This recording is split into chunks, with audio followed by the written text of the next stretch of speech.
The maitre d' recognized me immediately as my family stepped into Monarch, the most exclusive modern American bistro in downtown Austin, Texas.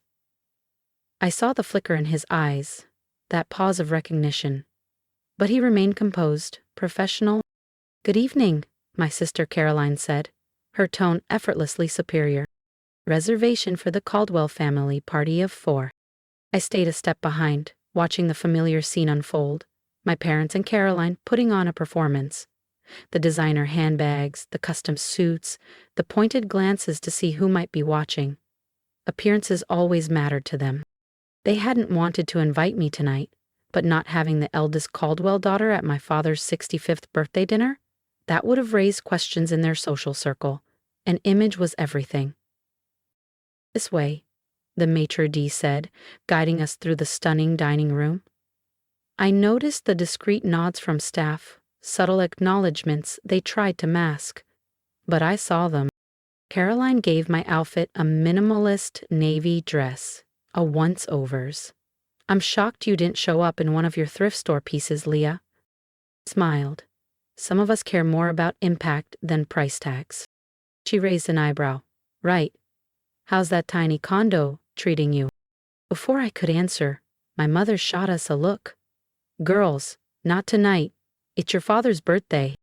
Dad was already scowling at the wine list, muttering, "These markups are criminal." I bit my tongue to keep from laughing. I knew the real wholesale price of every bottle on that menu. "Leah should double-check the prices," Caroline muttered to Mom. "Wouldn't want her making a scene." That's when our waiter approached, Eli, one of my most trusted hospitality managers. I watched as my family barely glanced at him, registering him only as staff. Dismissed. Invisible. "Can you even afford this place?" Caroline scoffed. "Maybe just order a side salad." Then Ellie spoke. "Welcome back, Miss Caldwell. I apologize. Your usual table was taken by another guest, but I hope this one is to your liking." Dad coughed mid-sip. Mom's hand twitched, knocking over her silverware.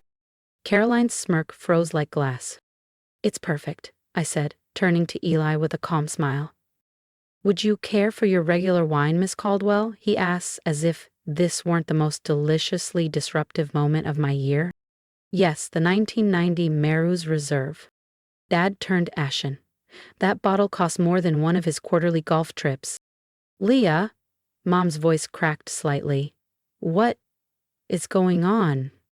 I took a long, slow sip of water, then folded my hands in my lap. "Nothing, really, just dinner." I paused. "Though I suppose it feels different when the beggar owns the building." "Oh, didn't I mention," I said, swirling the wine in my glass.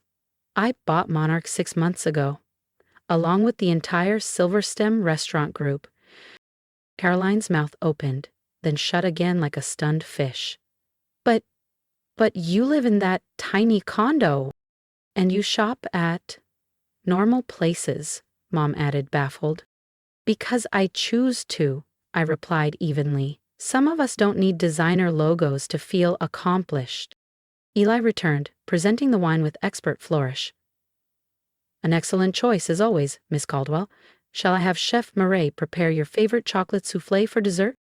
"That would be lovely," I smiled. "And please bring us the full tasting menu. It's a special occasion after all." He nodded and disappeared into the kitchen.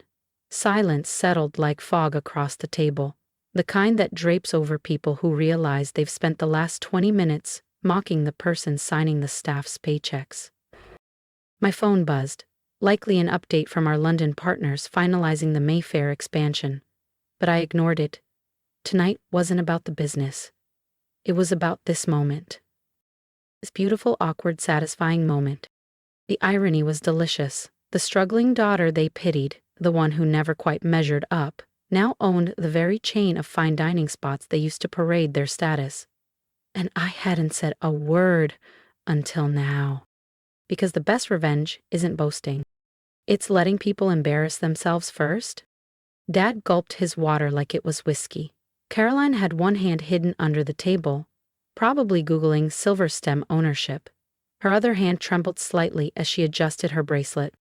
I picked up my menu even though I knew it by heart. and pretended to peruse the dishes. Dinner was just beginning. The tasting menu arrived in waves: truffle-stuffed quail, saffron bisque, wagyu tartare with smoked egg yolk, each plate more exquisite than the last. Chef Murray was clearly showing off. My family, on the other hand, barely touched their food. Finally, Dad cleared his throat. So, how exactly did this happen?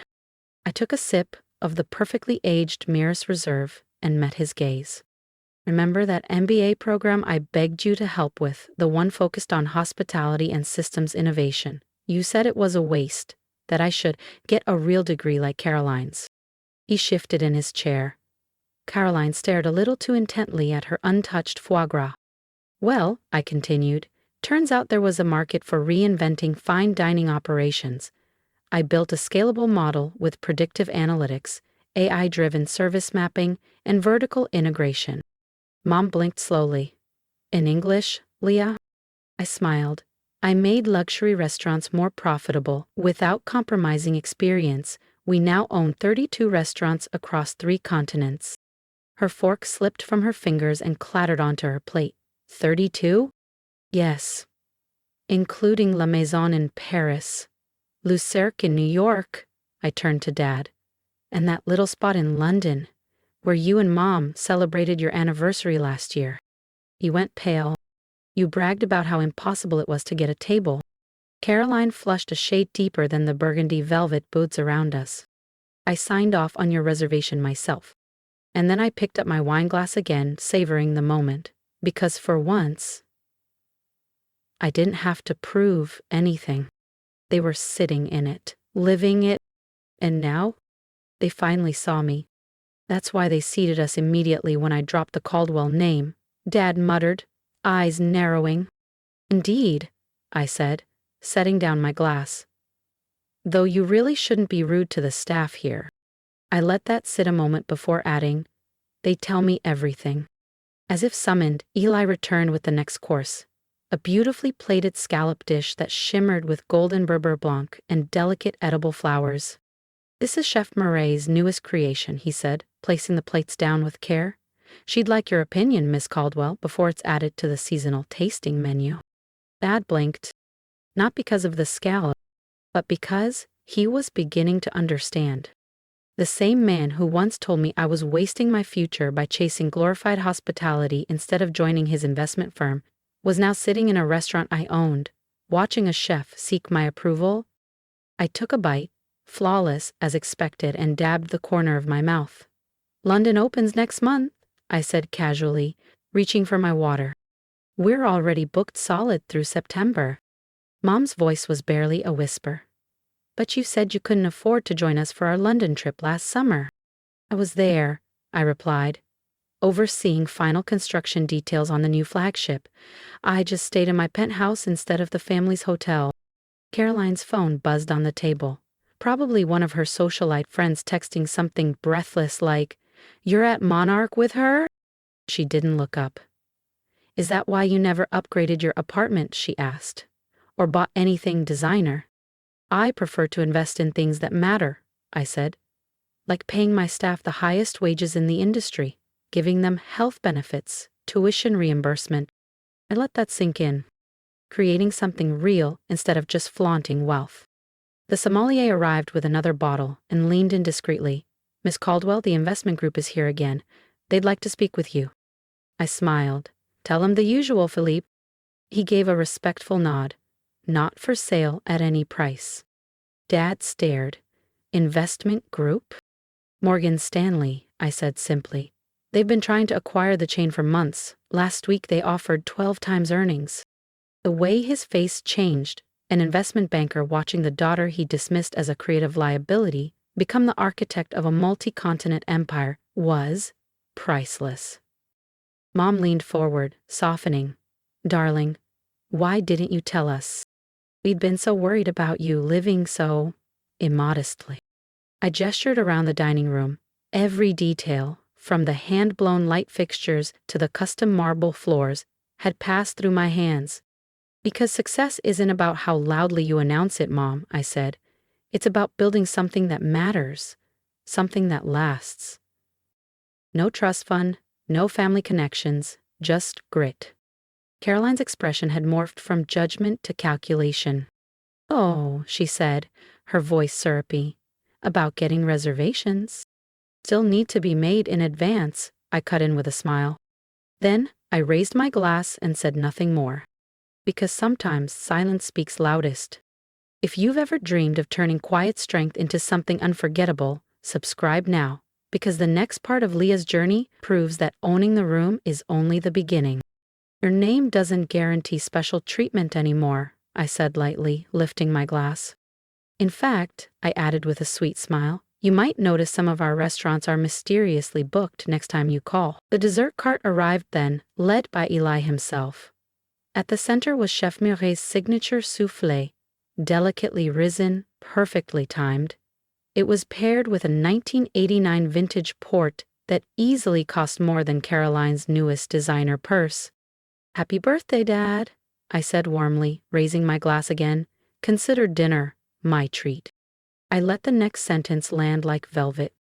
"As it's been every single time you've dined in one of my restaurants for the past year."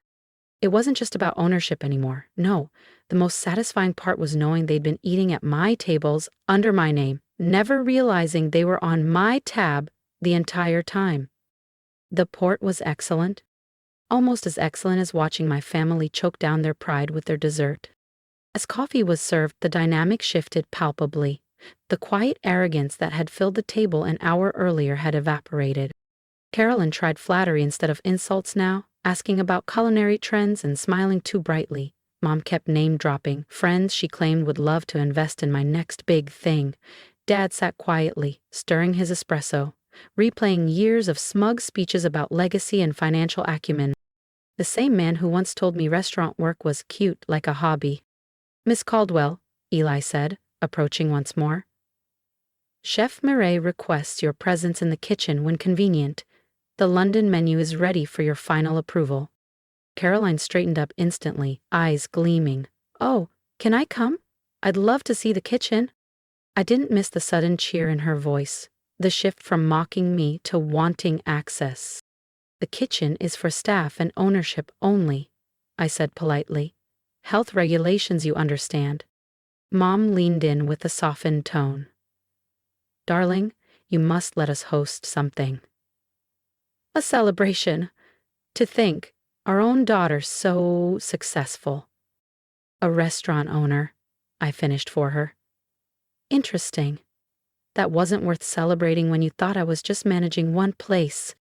The sommelier returned, handing me a sleek leather folder. "The final wine list for London, Miss Caldwell. Also, Mr. Thompson called with updates on the Tokyo project." Dad's head jerked up. "Tokyo?" "Opening next spring," I confirmed smoothly, glancing at Caroline. "Though Caroline can tell you all about it. She was just in Paris last month, trying to use the Caldwell name to get a table at Maison Verte." Caroline's face flushed red. I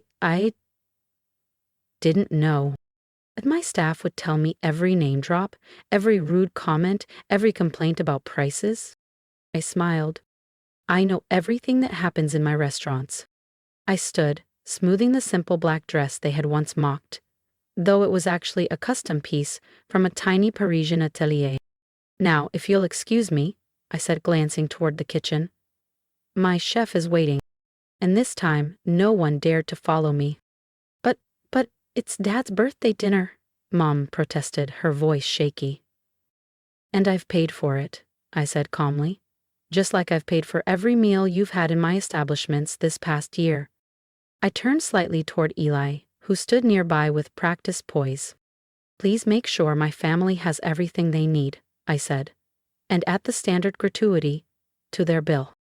"Of course, Miss Caldwell," Eli replied with a small nod. "Your bill?" Caroline squeaked, her voice barely above a whisper. I gave her a soft smile. Just because I own the place doesn't mean everything's free. I turned to Dad. "That wouldn't be very good business, would it?" He said nothing. I walked into the kitchen, where Chef Mireille greeted me with her usual bright grin. She quickly pulled out the preliminary menu for the London location. thoughtfully composed and beautifully seasonal. We debated wine pairings, talked about sourcing local produce, and discussed a pastry concept involving Earl Grey cream and citrus glaze. Through the kitchen's viewing window, I could still see my family seated at the table, huddled close, whispering in a way they never had when they thought they were in control. Then my phone buzzed. A text. "Caroline, I'm sorry for everything, for how we treated you." Another ping. "Mom, we were wrong, so wrong." And finally, the one that surprised me the most. "Dad, I never saw it. Your vision, your potential. Can we talk, please?" I stared at the screen for a long moment, then typed out one response and sent it to all three of them. "Reservations required. 3-month waiting list. No exceptions." Then I silenced my phone and turned back to Chef Murray, to the work that had built everything they had refused to see. Later that evening, I returned home, my so-called modest apartment. What they didn't know, what they never cared to find out, was that the entire top floor of the building belonged to me. Open concept, minimally furnished, not because I couldn't afford more, but because I liked it this way. I poured myself a glass of wine and walked over to the framed article by the door. The first review after I bought Monarch, back when it was still struggling and anonymous. "Unknown buyer transforms local bistro into culinary empire." Unknown. Underestimated. Unstoppable. I traced the edge of the frame with my fingers, then picked up my phone, opened a new message, and typed one last note to my family. "Next time you judge someone's worth, remember, the person you're looking down on might actually own the ground you're standing on." I set the phone down and opened my laptop. The Tokyo expansion plan was waiting. Renderings of the rooftop garden and a new AI-driven reservation system blinked back at me. Because success was never about proving them wrong. It was about continuing to prove myself right. And sometimes, the sweetest taste isn't in the rarest wine or the most perfect soufflé. It's in the quiet moment they finally realize. Keep dining in your success all along. If you've ever been the quiet one at the table, the one dismissed, doubted, or overlooked, then you know exactly how I felt sitting through that dinner.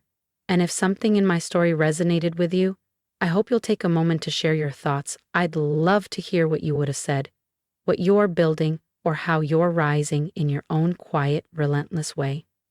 Leave a comment below. Tell me where you are in your journey. Tell me what you're fighting for. Because the truth is, it's not about proving anyone wrong, it's about proving yourself right.